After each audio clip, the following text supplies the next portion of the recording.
श्रीमद कुंज विहारणे नमः। श्री स्वामी हरिदास विजयतीर्थराम। परम प्रसिद्ध काथंडिया गोत्र में श्री रामदास जी के पुत्र श्री जगन्नाथ पारिक जी बड़े वैष्णवी संस्कारों से युक्त थे। श्री रामानुजाचार्य जी के द्वारा संस्थापित भक्ति की रीति के अनुसार इन्होंने भगवान से प्रेम करने के दृढ़ व्रत को अपने हृदय में धारण किया। नील क्षीर विवेकी हंस की तरह समान रूप से व्याप्त भगवत तत्व को इन्होंने अपनी बुद्धि में धारण किया। इनका सात्विक स्वभाव एवं आचार विचार मुनियों के समान था और ये लक्ष्मी संप्रदाय में एक बड़े गुणी और प्रसिद्ध संत थे और प्रेमा भक्ति के अनन्य उपासक। पारीश काथंडिया का अर्थ इधर है परीक्षक, न्यायकारी और जांच करने वाले को पारीश, पारिक, पारिक, परिक कहते हैं। हीरा जवाहरात आदि के परीक्षक वैश्य कुल में भी यह शब्द प्रचलित है। छात्रों की परीक्षा लेने वाले ब्राह्मणों के वंश में भी पारीश होते हैं। काथंडिया यह ब्राह्मण का गोत्र है। इसी काथंडिया गोत्र में भक्तिमती श्री करमती जी का जन्म हुआ था। राजस्थान, गुजरात आदि प्रांतों में पारिक ब्राह्मण एवं वैश्य पाए जाते हैं।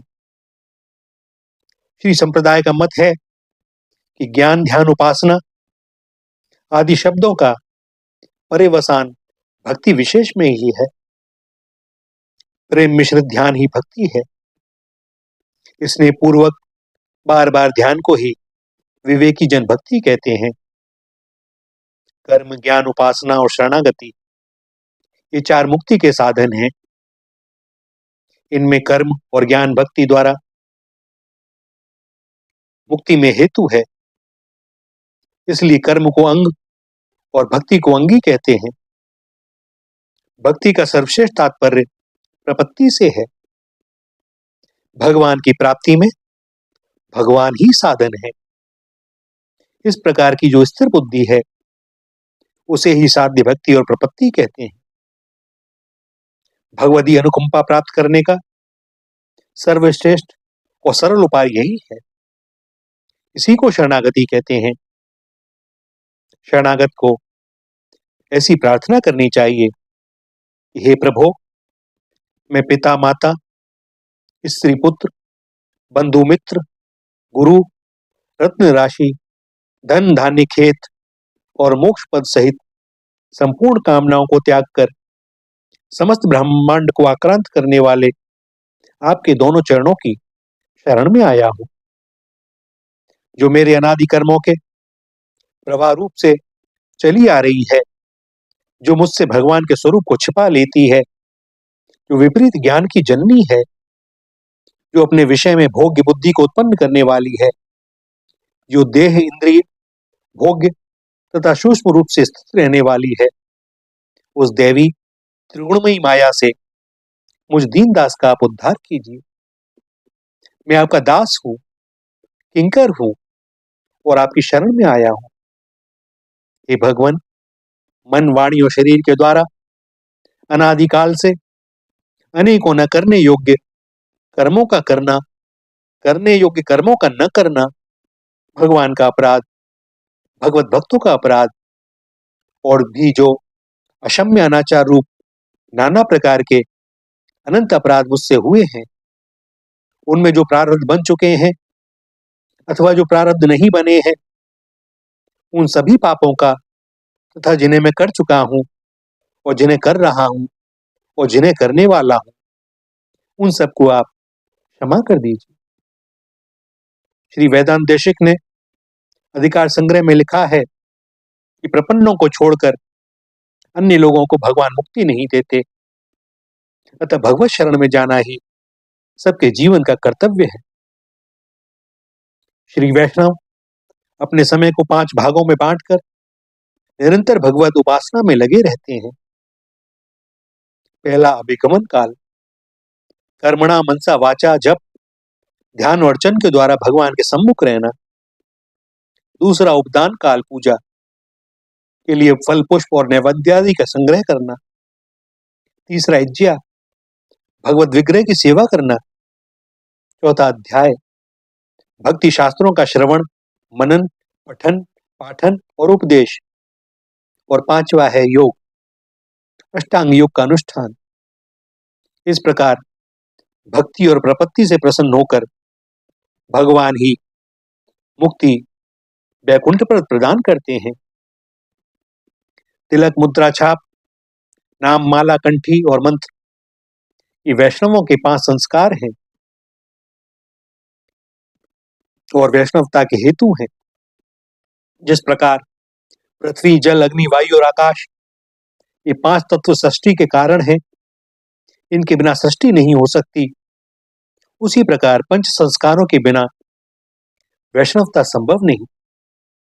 ऐसा मानकर श्री पारिश जी पंच संस्कारों को अनिवार्य बतलाते थे। ये पूर्व जन्म के भक्त थे और इनके संस्कार ऐसे थे कि इन्हें समान रूप से सर्वत्र व्याप्त ईश्वर तत्व का अनुभव हो गया था। भैया, बड़े विरले भक्त होते हैं जिन्हें वासुदेव सर्वम का अनुभव हो पाता है। एक बार एक स्थान पर 5-7 ब्राह्मण जो भगवान श्री राम जी के उपासक थे, वे अपनी उपासना में तल्लीन थे। इसी मध्य एक घोर शाक्त वहां जाके पहुंचा और उसने वैष्णवी उपासना का खंडन कर दिया। वे ब्राह्मण उससे शास्त्रार्थ नहीं कर पाए। उसी समय दैवयोग से श्री जगन्नाथ जी पारीश वहां पहुंच गए। उन्होंने उससे शास्त्रार्थ करके उसे हरा दिया और श्री रामोपासना का समर्थन किया। इससे वे ब्राह्मण बड़े प्रसन्न हुए, किंतु उस शाक्त को बड़ा बुरा लगा और तब उसने अपनी मानव शक्ति का प्रयोग श्री जगन्नाथ पारीश जी के ऊपर किया। इनके ऊपर तो उस विद्या का कोई प्रभाव नहीं पड़ा, वरन उल्टे ही वो उस मारण विद्या से स्वयं मरने लगा। और तब पारीश जी को दया आ गई, उन्होंने उस शाक्त की रक्षा की। इससे प्रभावित होकर उस शाक्त ने इनकी शरण ग्रहण की और वह भी राम भक्त बन गया। एक बार ये कहीं जा रहे थे, मार्ग में इन्हें कई ठग मिले और उन्होंने इन्हें लूटने मारने का प्रयास किया, किंतु भगवत कृपा से इनकी देह तो दिव्य कवच से सुरक्षित थी, तथा कोई असर न हुआ। इन्हें तो यह भी पता न लगा कि इनकी गर्दन पर किसी ने तलवार भी चलाई है। जब तलवारों के घाव से भी गर्दन नहीं कटी, इन्हें कोई कष्ट नहीं हुआ, तब वे ठग समझ गए ये तो कोई दिव्यात्मा है। अतः श्री पारिश जी के चरणों में पड़कर क्षमा प्रार्थना करने लगे। इन्होंने अपने प्रेम स्वभाव के वशीभूत होकर कहा, भैया तुमने हमारा कुछ भी बिगाड़ा नहीं है, हम तुमसे क्यों रुष्ट होंगे। और इनकी इस मुनिव्रति को देखकर वे सभी ठग इनके शिष्य बन गए। चोरी, ठगी आदि का उन्होंने त्याग कर दिया और भगवत भजन में लग गए। भैया, भगवान का एक भक्त न जाने कितने लोगों को तारता है। बस एक भक्त। श्री राधा, श्री राधा, श्री राधा।